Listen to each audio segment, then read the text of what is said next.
They say the thin air in Denver makes you dizzy, but the vertigo I felt was not from the altitude. It was from a polite, hushed voice on the phone, informing me my husband's reservation was modified. Julian was supposed to be in San Francisco, charming tech billionaires. So why was a clerk at the Silver Spire Hotel in Aspen calling to confirm extra towels for room 712? He was not even in the right state, or so I thought. My name is Eliza Vance. I am 38 years old, 10 years ago. I could trace a single ghost transaction through 3 continents and pinpoint its origin in a Cayman server before lunch. I was a forensic accountant, the best in my division. Julian used to say my mind was predatory, a compliment he delivered with a nervous smile. He suggested I quit. He said my intensity, the way I looked at spreadsheets as if they were battlefield maps, was unsettling to his business partners. He said I deserved a rest, so I retired at 28. Now, I run a high-end flower shop in Cherry Creek. It is a beautiful, light-filled space that smells of hyacinth and wet earth, and it loses money almost every single day. Julian subsidized it, of course. He called it my hobby, a charming little project to keep me busy while he built his empire.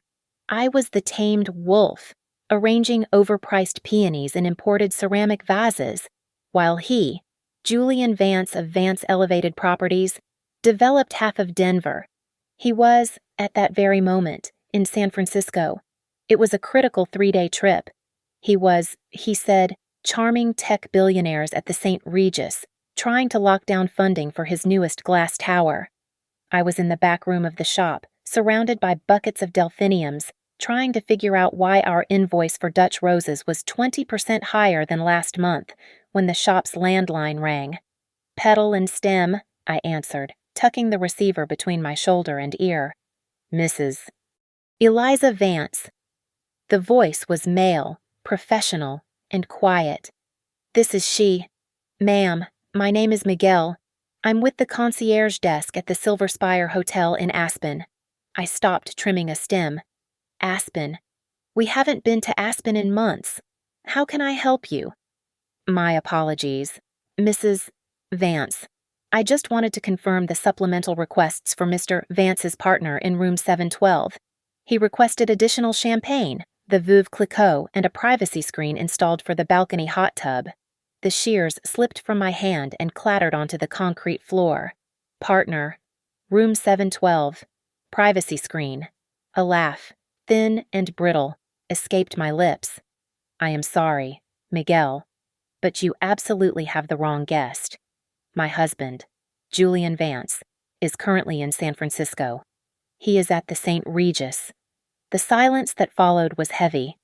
It was the sound of a professional trying very hard not to be involved. Oh, he said finally, his voice dropping to a near whisper. I apologize. Ma'am. It is just, Mr. Vance checked in yesterday, and he used the joint rewards account for the stay. You are listed as the primary account holder. My blood went cold. The scent of the flowers suddenly seemed thick and suffocating. The primary account holder, I repeated, my voice flat.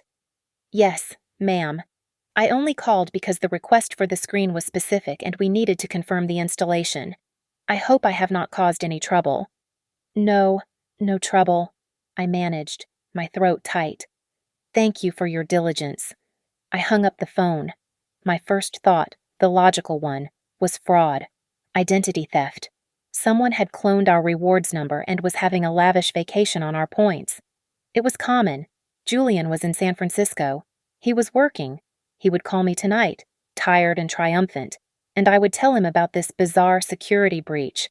But I was a forensic accountant, or I had been. And the one thing I knew, the one thing I had built my entire former life on, was that people lie, but data does not. My hands were trembling. I walked out of the back room, past my assistant, and straight out the front door, leaving the keys on the counter. I drove the 6 blocks to our sterile, glass-walled condo in Lodo. I sat at my desk, ignoring the panoramic view of the mountains. I pulled up the hotel's website. My fingers flew across the keyboard, typing in the username and password I had known for a decade. The rewards homepage loaded. There it was. Not a mistake. Not fraud. Active stay the Silver Spire. Aspen, Colorado. Guest Julian Vance. Check-in yesterday. Duration 3 nights. And beneath the reservation details, the confirmation line that shattered the glass world he had built for me. Package name, Couples Indulgence Package. The vertigo faded, replaced by the cold, sharp click of a lock disengaging. I stood in the center of our Lodo penthouse, the floor-to-ceiling windows showing me a city I suddenly felt alienated from. The woman who worried about the humidity level for the orchids was gone. The woman who hunted million-dollar discrepancies across 3 continents just punched in. My name is Eliza Vance, and my husband had just made the catastrophic mistake of thinking I was stupid. He had made me stupid. I realized. He had cultivated it. I went to his office, the room of smoked glass and leather that I rarely entered. I tried to log into our primary brokerage account, the one I used to manage. Access denied. I tried the savings account where we kept our liquidity. Access denied. I tried the property management portal for his company. Access denied. Over the past 2 years, Julian had simplified our finances. He said he was moving everything under a new security protocol to protect our assets. He said my involvement was redundant, and he wanted me to focus on my passion, the flower shop.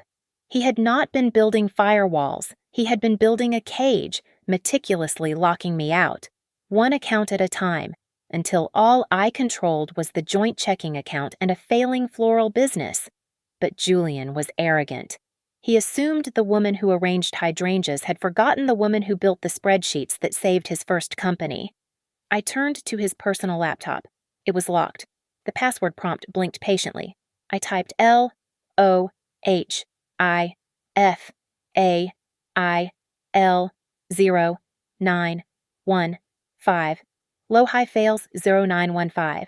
The date, September 15th, and the name of his first major project. The project that I, in my previous life, had saved from catastrophic failure by finding $500,000 his first partner was embezzling. Julian kept the password as a trophy, a reminder of the day he turned it all around. He had forgotten it was I who did the turning. The laptop unlocked. His main email account was open. It was spotless. It was a digital stage set.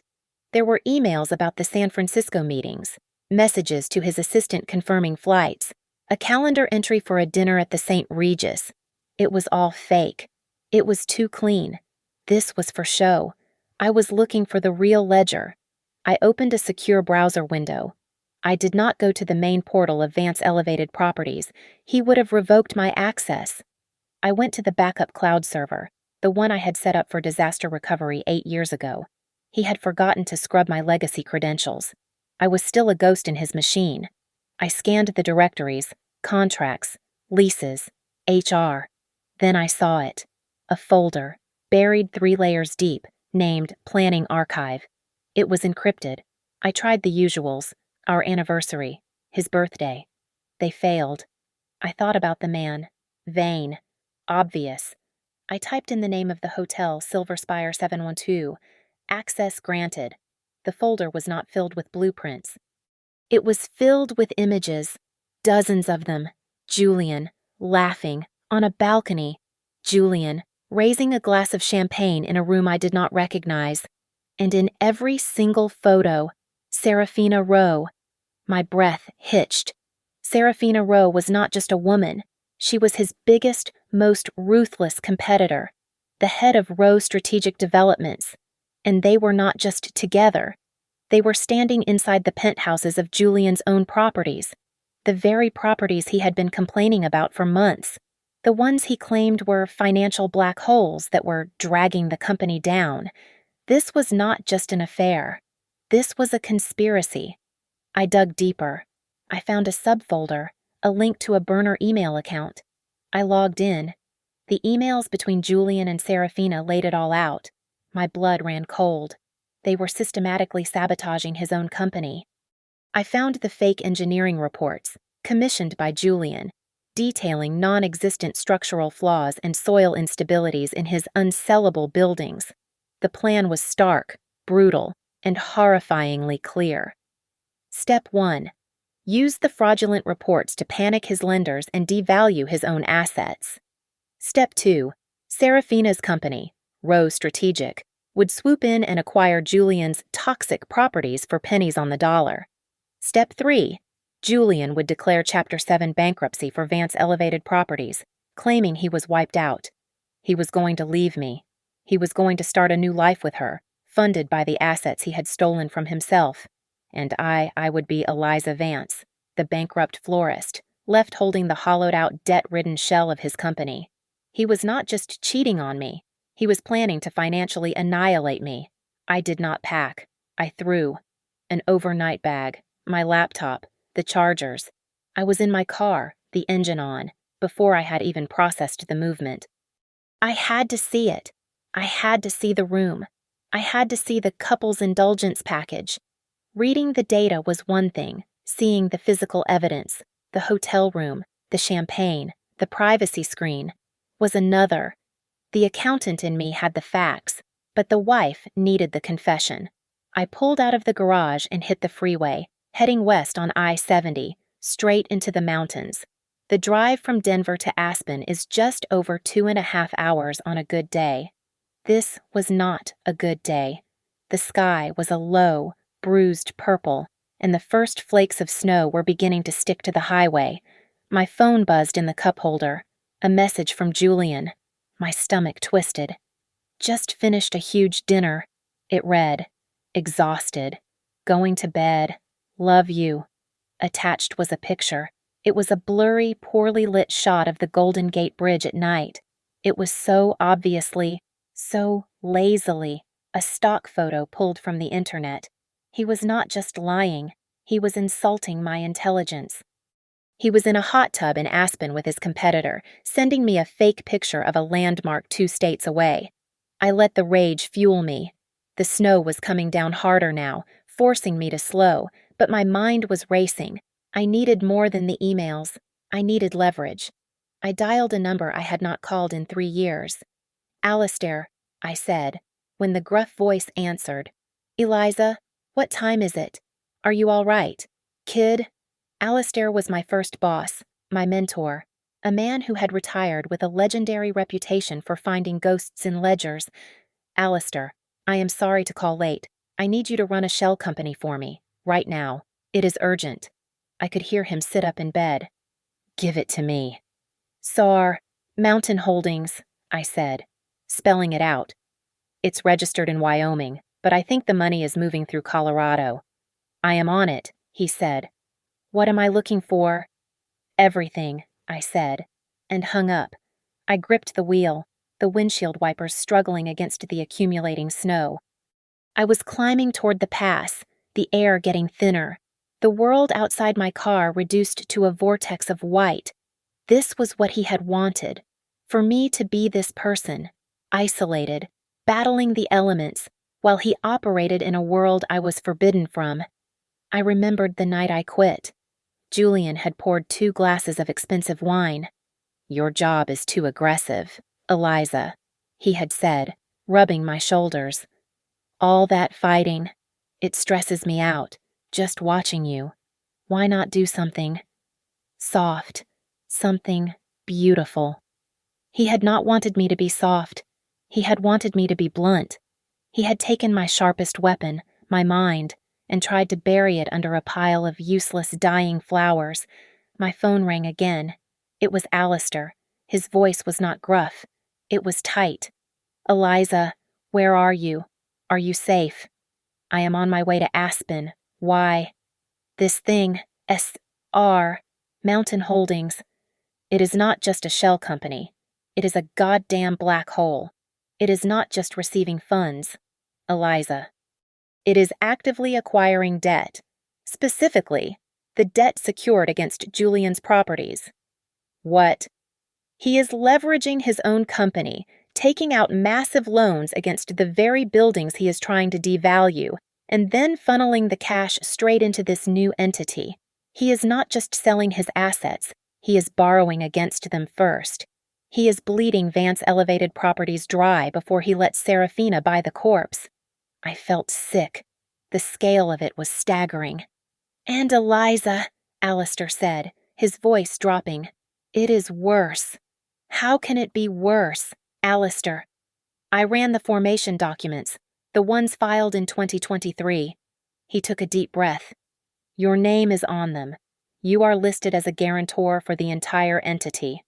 The car swerved on a patch of ice. I corrected, my knuckles white. "That is not possible." "It is," he said grimly. "He must have slipped it into a stack of mortgage papers. The refinancing on your condo. Maybe." He buried it. "Eliza, you are not just the victim here. In the eyes of the law, you are a partner in his fraud." I finally pulled into the valet circle of the Silver Spire. The snow had eased, but the air was biting. The hotel was a monument to discreet wealth, all warm stone and silent, heavy wooden doors. Wealth here was not loud, it was quiet, oppressive. It was the kind of place where everyone spoke in hushed tones and no one ever looked surprised. I walked into the lobby, my boots silent on the thick carpet. The air smelled of pine and money. I saw him immediately. At the far end of the marble reception desk, Miguel. He had the same calm, professional voice I remembered from the phone, but in person. His eyes were kind, too kind for this. I walked toward him, forcing my gait to be steady, my shoulders back. I could feel the adrenaline, a metallic taste in my mouth. I was not a wife. I was an auditor beginning an engagement. "Miguel." He looked up. Recognition flashed in his eyes, followed by a professional mask. "Yes, may I help you?" "I am Eliza Vance." His composure cracked. He glanced left and right. "Mrs. Vance, I leaned in, pitching my voice low, injecting a tremor I did not have to fake entirely. "My husband, Julian Vance. He is in room 712. I think he is in serious trouble." Miguel's eyes widened. "Ma'am, what kind of trouble?" "The woman he is with," I whispered, the lie forming easily. "I think she is coercing him. He is not acting like himself. He is not answering his phone. I am terrified something has happened." He recoiled slightly, a textbook hospitality industry refusal forming on his lips. "Ma'am, I am very sorry, but I cannot give out information about our guests, and I certainly cannot." I cut him off, grabbing his arm. The gesture was frantic, desperate. It was all for show, but the panic was real. "He is diabetic," I lied, the words spilling out. "Type 1. He missed his last scheduled insulin injection. I track it on my app. If he does not get it, he could be in a coma. Please, I am not asking for a key. I just need to see him. I have my own card." I fumbled in my wallet and pulled out the black, heavy joint membership card. "It is our joint account. See, it is my key. I just need you to let me up." He stared at my face, then at the card. He saw the genuine, raw panic in my eyes. He just did not know it was about fraud, not hypoglycemia. He made a decision. "They are not in the room," he said, his voice barely audible. "They booked a private cabana at the spa an hour ago. I need to check his supplies, his glucometer, his needles. I have to make sure he has them with him." Miguel sighed, defeated by the possibility of a medical emergency. "All right, I will take you, but you have 10 minutes. If they return, I will be gone. I promise." He came from behind the desk and led me to the private residence elevator, the one reserved for the suites. The ride up was silent, the ticking of the clock in the elevator cab sounding like hammer blows. He swiped his master key. The light turned green. "Room 712, he said. 10 minutes. Mrs. Vance." He left me in the hallway. I pushed open the heavy door. The smell of champagne hit me first. Veuve Clicquot. Miguel had been right. There was a bucket of it on the console table. next to a vase of roses. But that is where the romantic illusion ended. I saw the room. My mind, the accountant's mind, cataloged it in seconds. This was not a lover's tryst. It was a war room. The king-sized bed was not covered in scattered petals. It was covered in architectural blueprints, rolled out and weighed down with coffee mugs. 2 laptops were open on the mahogany desk, their screens glowing with spreadsheets. I walked, as if in a trance, toward the desk. The champagne, the hot tub, the couple's indulgence package. It was all a cover. This was where they were finalizing the deal. And then I saw it. On the desk, next to a half-empty glass of champagne, was a leather-bound folio. It was open. The top page was a sales contract. I read the buyer S.R. Mountain Holdings, LLC. I read the assets being sold. A list of Julian's properties, the unsellable ones. And then, at the very bottom of the asset list, I saw the final item. My eyes blurred. It was the address of our penthouse in Lodo. He was not just selling the company. He was selling our home. I looked at the top of the document, the date of execution, the final closing. It was scheduled for 9 a.m. tomorrow. My house. He was selling my house from under me. Tomorrow, 9 in the morning. For a second, I could not breathe. The thin aspen air vanished. My hands were shaking so violently I could barely zip open the side pocket of my purse. I fumbled inside and my fingers closed around the one thing I never left home without. A relic from my old life, a brushed metal USB drive. Julian's laptop was open, not locked, not even a screensaver. He was so arrogant, so certain of my stupidity, that he had left millions of dollars of evidence glowing on a desk in an unlocked hotel room. I jammed the USB into the port. The drive icon appeared on his desktop.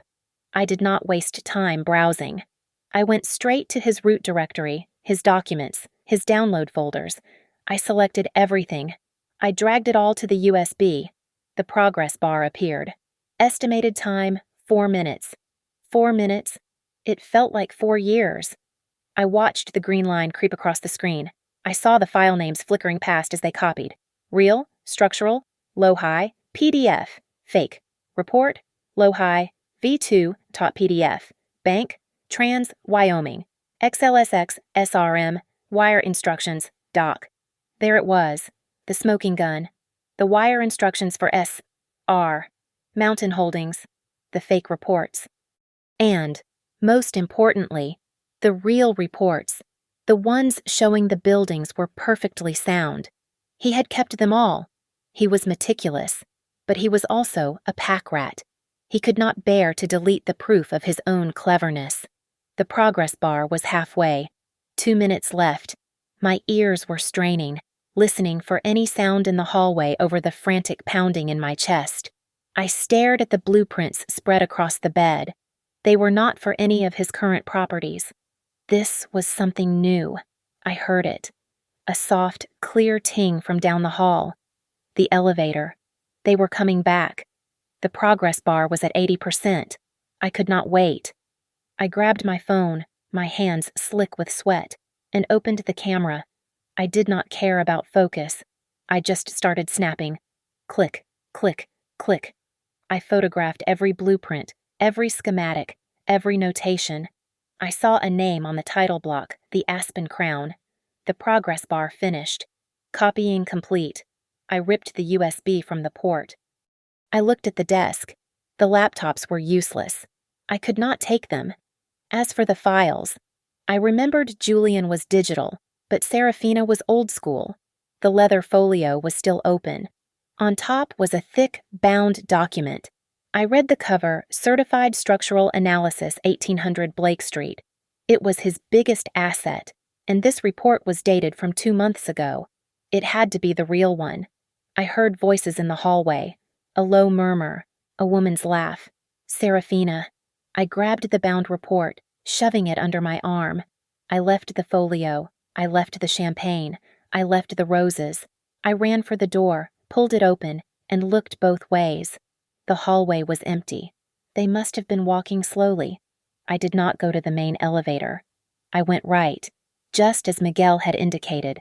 I hit the red exit sign, slamming my shoulder into the heavy fire door. It opened into a narrow, concrete stairwell. I clattered down the stairs, 7 flights, my boots echoing in the confined space. I burst out into the garage.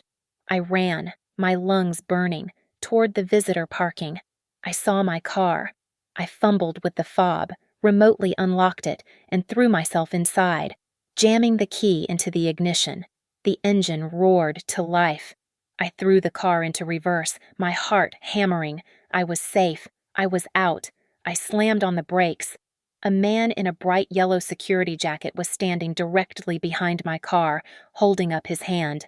"Ma'am, I am afraid you cannot park here," he said, walking slowly toward my window. "I am sorry. I was just leaving. I got lost," I stammered, my eyes darting to the hotel entrance 50 feet away. And then I saw them. The main glass doors slid open. Julian and Serafina emerged, both of them wrapped in thick hotel robes, their hair damp. They were laughing, heads close together. "Ma'am, this is a restricted area," the guard was saying. Julian looked up. His laughter died. He saw the car, my car, in a place it should not be. He saw me behind the wheel. Our eyes met across the snowy valet lane. His face, which seconds before had been flush with pleasure, turned to stone.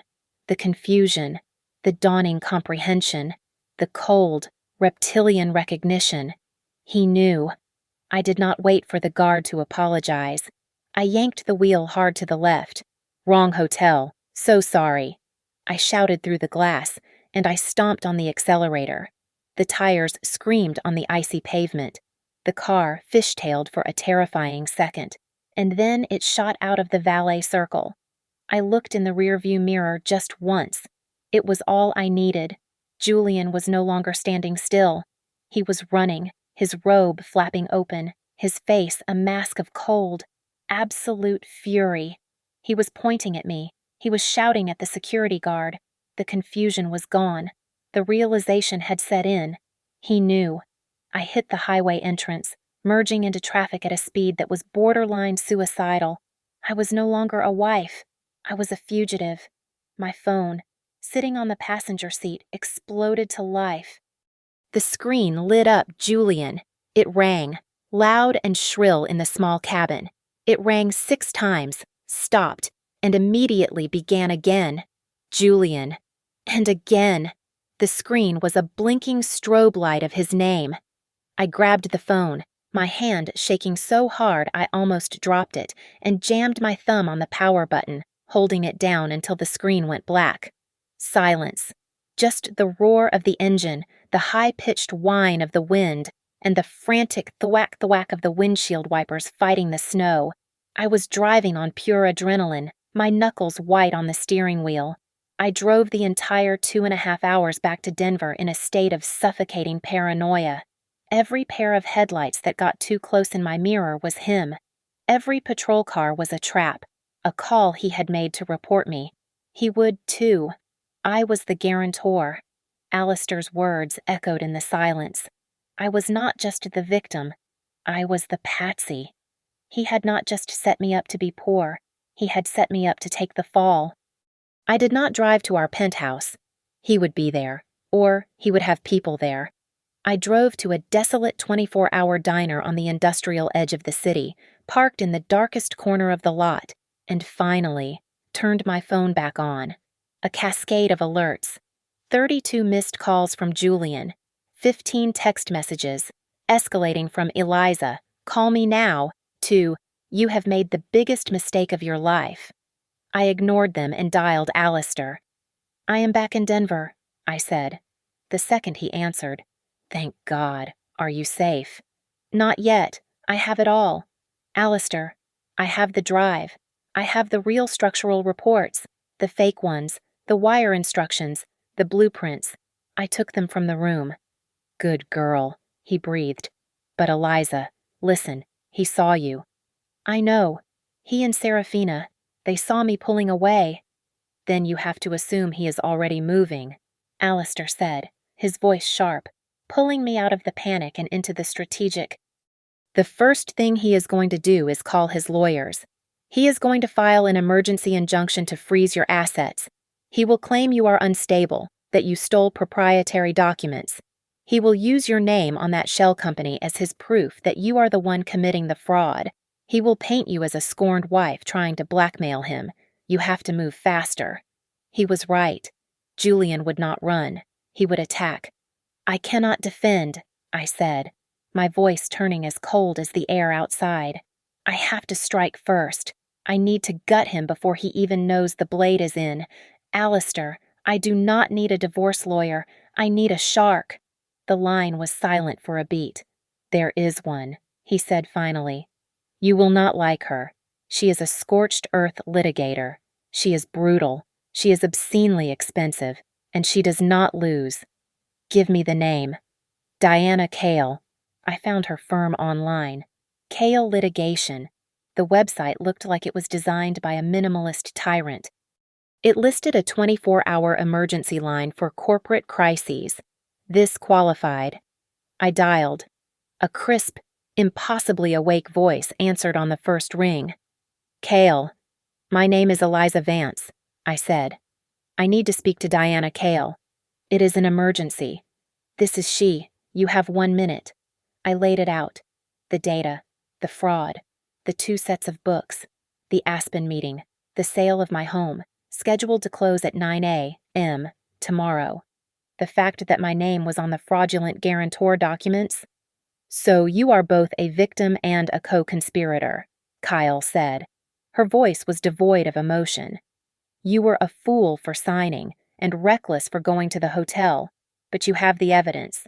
Be at my office at 6 a.m., bring the USB drive, and bring a $50,000 retainer. The line clicked dead. She hung up. $50,000. I stared at the phone. I opened my personal banking app. My savings account $2,100. He had already cleaned me out. I checked the joint account. 0. He had moved. He had locked me out. My heart seized. I had no money. I could not hire her. Then I remembered. My hobby. The flower shop. I opened the business account app. The shop was a failure, subsidized by Julian's guilt, but the account itself was in my name, and my name alone. He had always seen it as a pathetic, harmless little thing to keep me busy. He never would have thought to touch it. The balance was $51,400. It was my operating capital. It was payroll for my 2 employees. It was the money for the Valentine's Day rose order. It was the last vestige of the safe dream he had built for me. My hands were steady now. I initiated a wire transfer to Cale Litigation. Amount $50,000. I was liquidating my cage. I did not sleep. I sat in the 24-hour diner until 3 a.m, nursing black coffee and watching the wire transfer confirmation spin on my phone. The $50,000 finally cleared. The status changed to processed. I had just declared bankruptcy on my old life. I left the diner, paid cash, and drove to the address for Cale Litigation. I sat in my car in the parking garage, the USB drive in my fist, the physical report I had stolen on the seat beside me, and I watched the clock on my dashboard click over to 6 a.m. I was the only person in the lobby. The elevator was silent, opening onto a floor that was completely dark, except for a set of glass doors at the far end. Diana Cale's office was the only one with the lights on. She was exactly as her voice had implied, severe, mid-50s, dressed in a perfectly tailored gray suit, even at this hour. Her office was vast, dark wood, and smelled faintly of expensive leather. The wall behind her desk was a single sheet of glass overlooking the state capitol building, its gold dome catching the first gray light of dawn. She did not offer me coffee. She did not say hello. She pointed to a chair. The drive. I sat and handed it to her. She plugged it into a laptop that looked more like military hardware than a personal computer. She did not look at the photos or the emails. She went straight to the numbers. Her eyes scanned the spreadsheets, the wire instructions, the fake structural reports, and the real ones. She was, I realized, what I used to be. She was a hunter. After 10 minutes of absolute silence, she turned to me. "This is bad. I know," I said. "No, you do not know," she snapped. "The fraud is excellent, clear, well documented. But this," she tapped a file, "is your signature on the guarantee for S.R. Mountain Holdings. It is clear, it is notarized, and it makes you liable for every cent he borrowed." "He buried it," I said, my voice quiet. "He slipped it into a stack of refinancing papers for our condo last year. I did not read every page. I trusted him." "He will say you were a willing partner," Diana said, leaning back.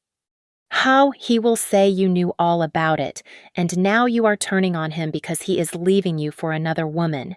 It is your word against his, and he has the better story. You are the scorned wife. He is the businessman you are trying to destroy." I felt the blood drain from my face. She was right. He had insulated himself perfectly. "We need more," she said. "Your word is useless. We need to prove coercion. We need a pattern of financial control." I thought back. The locked accounts. The simplification. It was all verbal. He was too smart for a paper trail. "He locked me out of the bank accounts," I offered. "He will say it was for security. It is weak." I was sinking. I had come here with a smoking gun, and she was telling me it was pointed at my own head. Then, the wire transfer, the $50,000, the hobby. "My shop," I said, the words coming fast. "My flower shop. He financed it. He encouraged it. But the loan." I just remembered. The loan was not from a bank. He said it was easier to do it internally. The loan is from Vance Elevated Properties. He is my creditor. Diana Kale stopped. She looked at me, really looked at me, for the first time. A slow, thin smile spread across her face. It was terrifying. "There it is," she whispered. "That is the leverage." She turned to her computer. "He is not just your husband. He is a predatory lender.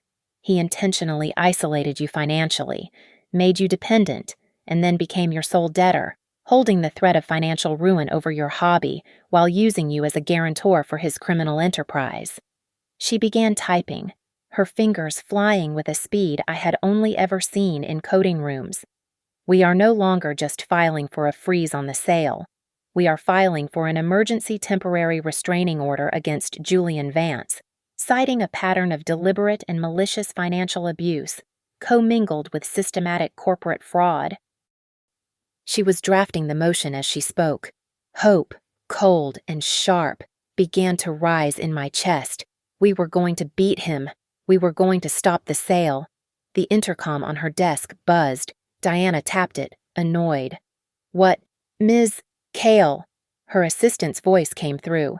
"There is a man in the lobby, a process server. He has a summons for an Eliza Vance. He says it is an emergency filing." My blood turned to ice. Diana stared at me. "He is already here." She pressed the button. "Send him in." A moment later, the man walked in, looked at me, and handed me a thick packet of documents. "You have been served." He left. I looked down at the papers. Superior Court of Colorado, Julian Vance v. Eliza Vance. Diana took them from my shaking hands. She read the first page. "He did it," she said, her voice flat. "He beat us to the courthouse. He has filed an emergency suit against you. He is claiming you stole proprietary trade secrets." She tapped the USB drive, "and are actively attempting to extort him, and he has filed for an emergency freeze. On you." I did not understand. "He has frozen your assets," she clarified, her eyes like steel, "including the $50,000 you transferred to me this morning. He has cut you off. As of right now, Eliza Vance, you are penniless, and I am not your lawyer." I stared at the summons. The paper felt heavy, like a tombstone. "He froze the retainer," I said, my voice hollow. "It's gone. He won." Diana Cale did not even flinch. She took the summons from me, scanned it, and tossed it onto her desk as if it were trash. "He's fast," she said. Her voice clipped. "But he's sloppy." "Sloppy," I choked out. "He just bankrupted me and fired you in one move." "He thinks he did," Diana said. She was already on her feet, walking to a different phone on her credenza. She was not a lawyer. She was a general.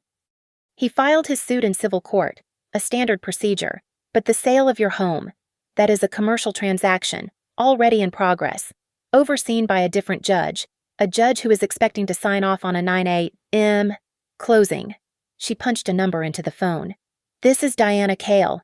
Get me Judge Marcus Thorne. Now. It is a matter of judicial emergency regarding the Vance elevated sale." She was put on hold. The silence in the room was absolute.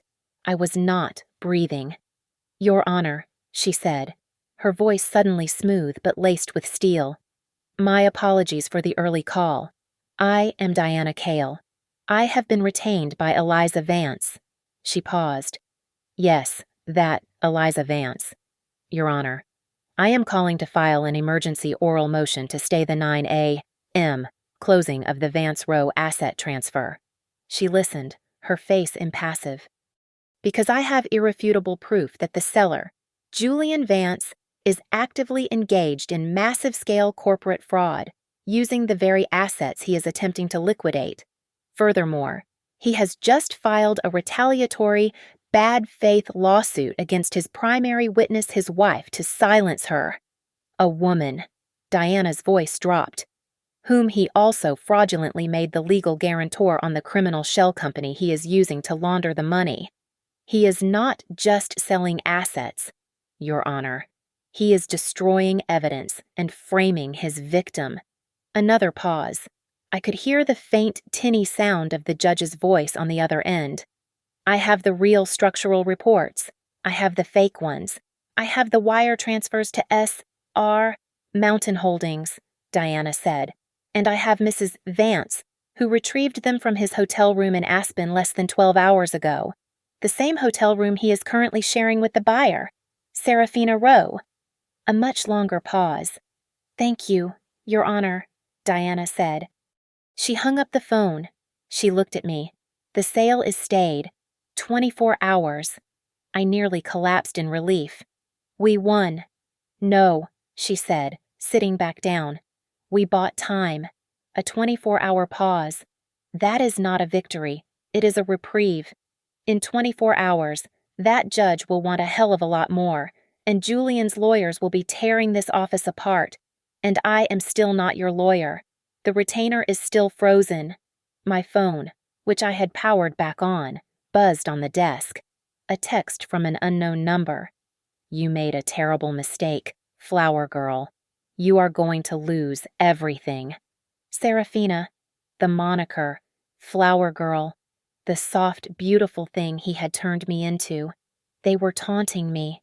I looked at Diana. She is right. They are too big. Julian's lawsuit will tie me up. They will drain me.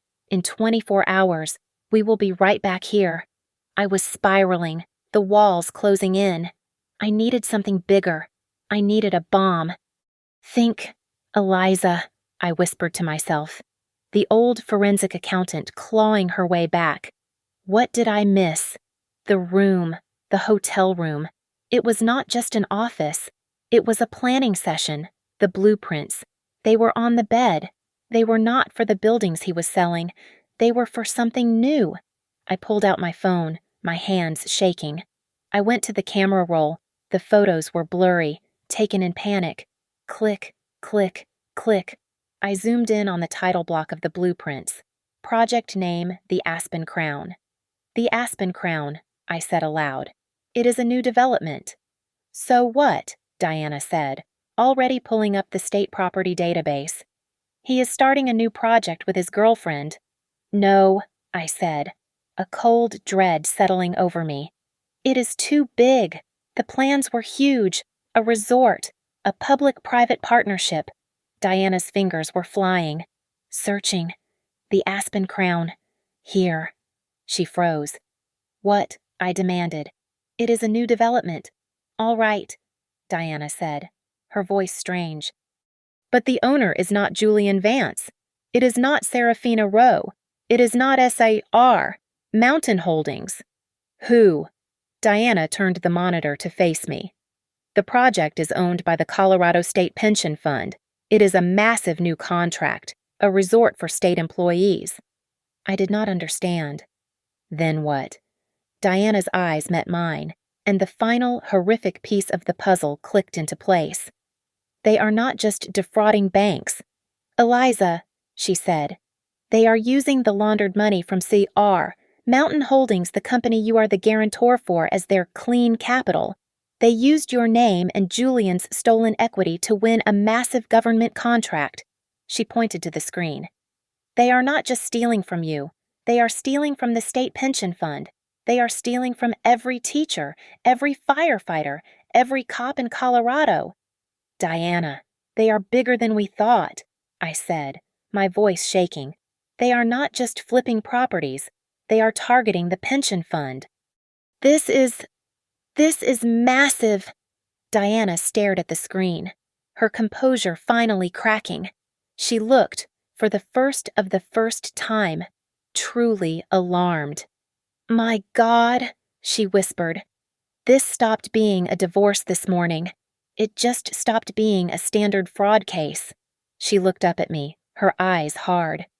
This is a RICO case, federal racketeering, conspiracy to defraud the state. The words hung in the air, heavy and toxic. This was why Julian had been so arrogant. This was why Serafina was so confident. They were not just insulated by money, they were insulated by politics, by public contracts. They were untouchable, and I knew, with absolute certainty, that they would do anything to stop me. A lawsuit was just the first, cleanest step. If I was a legal guarantor in a federal RICO case, I was not just a witness. I was a loose end. The 24-hour stay, I said, the realization dawning. It is not a pause. It is a deadline. They will bury us, Diana. They will make a call. The evidence will be sealed, and I will be the only one left holding the bag. Julian's lawsuit has already painted me as unstable. By 9 a.m. tomorrow, they will have me in a gag order or worse. We cannot win this in court by tomorrow, Diana said flatly. The system is too slow, and they own the system. Then we go outside the system, I said. I was no longer the florist. I was not even the accountant. I was a cornered animal. We cannot let this happen in the dark. We have to turn on the lights. All of them. I pulled out my phone. I knew one name. A man who had built his career on digging up the kind of corruption that lived in spreadsheets and shell companies. Ben Carter. He was the lead investigative reporter at the Denver Post, and he was the only person in the city who could understand this data fast enough. I left Diana's office, walked out into the pre-dawn chill, and made the call. Carter. His voice was gravelly, like he slept with the phone on. Ben, it is Eliza Vance, Julian's wife. A pause. This is a bad time, Mrs. Vance. It is a worse time for me. I have the biggest story of your career. It involves your old friend Serafina Rowe, my husband, and the Colorado State Pension Fund, and it goes away at 9 a.m. this morning. Meet me. Now. I told him the address of the 24-hour diner I had left hours before. I drove there, my eyes scanning every car in my rearview mirror. I felt hunted. I saw him in a back booth, nursing a coffee, his eyes skeptical. I slid in opposite him. I did not waste time. I slid a copy of the USB drive across the table. What is this? He asked. That is my husband and Serafina Rowe using a fraudulent shell company, one with my name on it, to launder stolen corporate assets into their new joint project, the Aspen Crown. A project, I am sure you will find, that is being funded by the state pension fund. Ben's skepticism did not budge. He looked bored. Mrs. Vance, Eliza, I get these calls all the time. A high-profile divorce, a scorned wife. You cannot just throw pension fund at me and expect me to blow up my career. I am not a scorned wife, I said, my voice low and lethal. I am the forensic accountant who found it, and you have 3 hours. At 9 a.m., a stay on my husband's asset sale expires. The moment it does, my home is gone, the company is liquidated, and all of this is buried in civil court for years. If you do not publish, I lose everything, and the pension fund gets robbed. This is not a divorce. Ben, it is a heist. He sighed, pulled out his laptop, and plugged in the drive. Show me. I did not show him the photos. I showed him the money. Here, I said, pointing.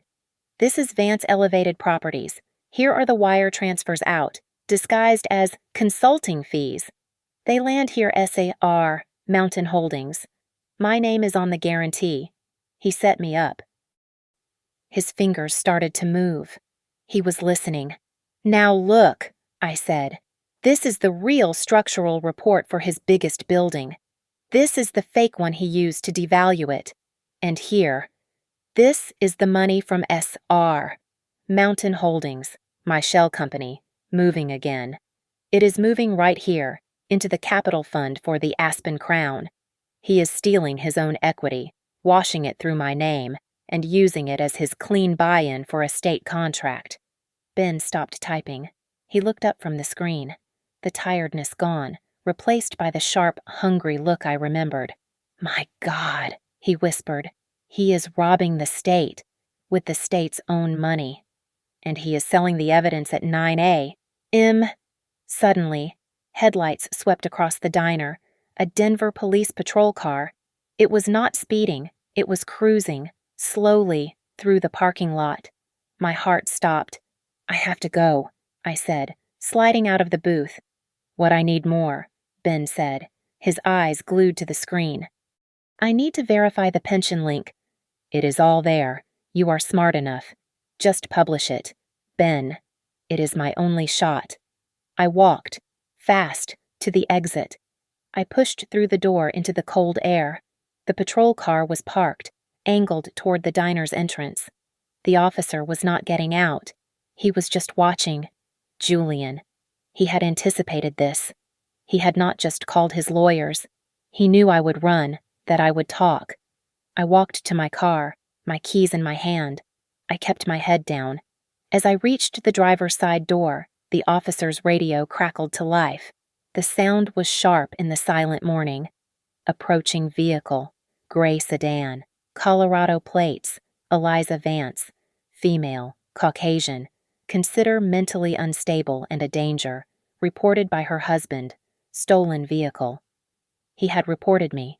He had reported the car that was in both our names. He had painted me as insane and dangerous.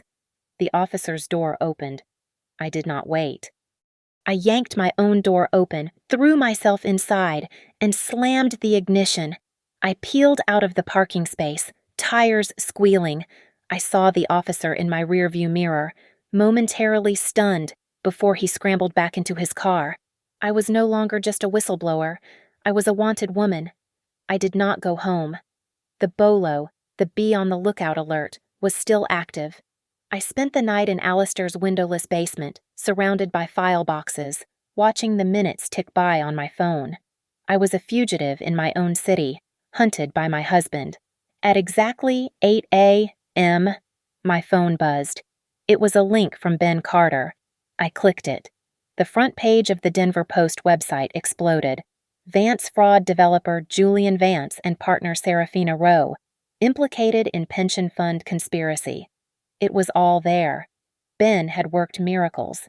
He had gotten Alistair on the record to verify the authenticity of the real structural reports versus the fake ones. He had posted screenshots of the wire transfers.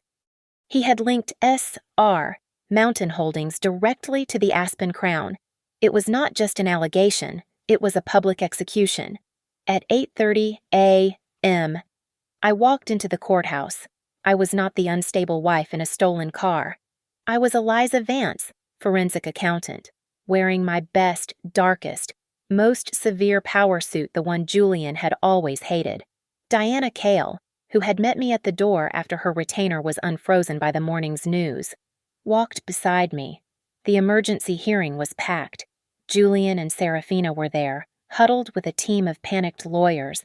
They were both pale, their aspen tans looking sickly under the fluorescent lights.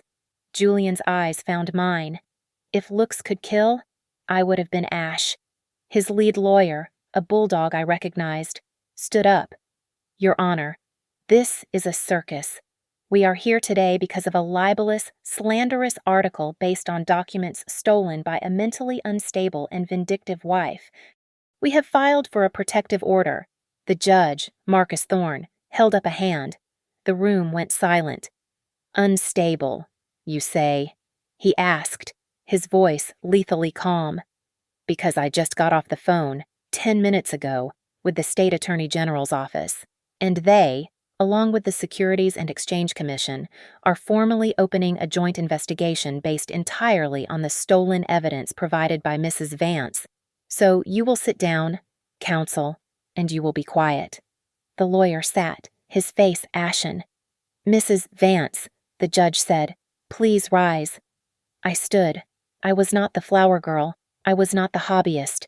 I was the woman who had saved his company, and I was about to bury him with it, calmly, clearly. I walked the judge through the entire scheme. I showed him the money trail, from Vance Elevated Properties to SR, Mountain Holdings. I explained the financial abuse, the loan for my shop that made me his debtor. I explained the moment I saw the Aspen Crown blueprints in room 712. I had just finished explaining how my name was used as the guarantor when a new voice cut through the courtroom. Your Honor.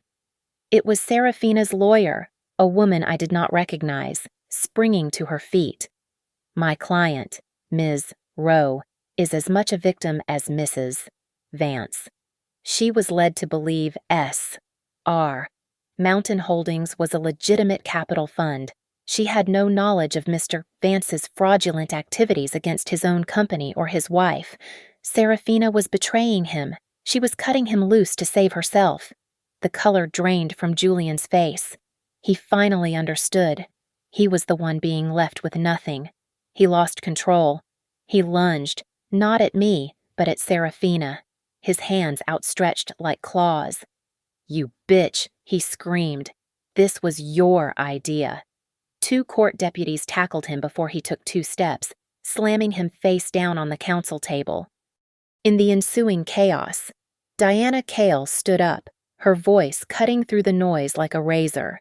Your Honor, in light of Mr. Vance's public confession of conspiracy, the overwhelming evidence of fraud, and the active investigation by the Attorney General, we demand the following: the immediate dissolution of the Vance Rowe Partnership, the immediate seizure of all assets within SR, Mountain Holdings, and finally, we demand the immediate remedial transfer of 100% control of Vance Elevated Properties and all associated marital assets to the innocent party and whistleblower Mrs. Eliza Vance. The judge looked at Julian, pinned to the table, and then at me. His gavel struck. Granted, all points. It was over. I had it all. Julian and Serafina were not just detained. They were met at the courtroom door by 2 grim-faced investigators from the AG's office. I walked out of the courtroom alone, into the morning light. I checked my phone. 1 new message. It was from a number I did not recognize, but I knew who it was. Miguel, the clerk from Aspen. Mrs. Vance, it read, I hope you are safe. I saw the news. I am glad I made that call.